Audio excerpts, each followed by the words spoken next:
آپ اللہ سے دعا فرمائیں کہ اللہ تعالیٰ مجھے عافیت دے،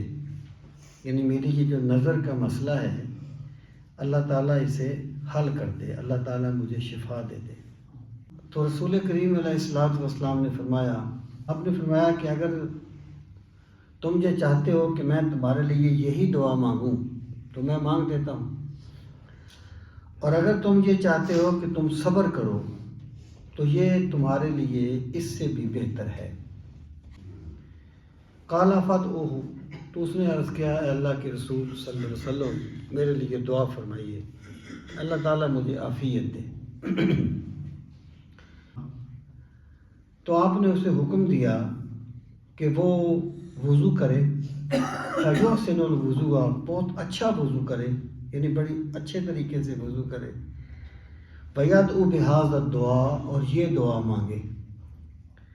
اللہم انی اسألک، اے پروردگار، اے میرے رب، میں تجھ سے سوال کرتا ہوں،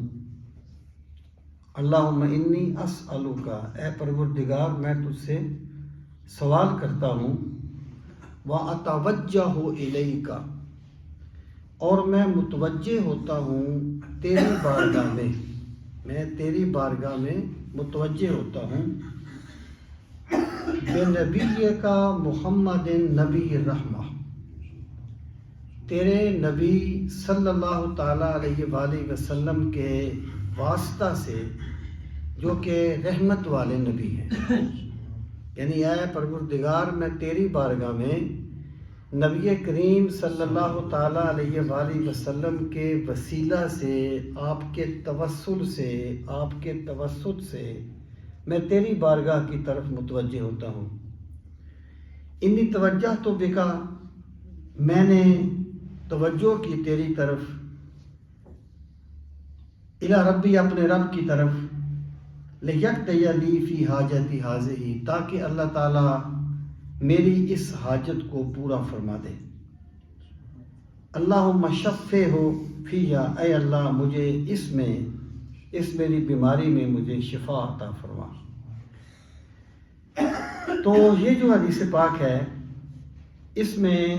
دعا میں نبی کریم صلی اللہ تعالیٰ علیہ وآلہ وسلم کے وسیلہ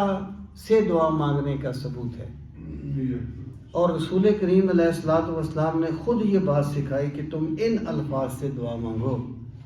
کہ اللہ میں دعا تجھ سے مانگتا ہوں، لیکن مانگتا تیرے پاک نبی کے وسیلے سے ہوں،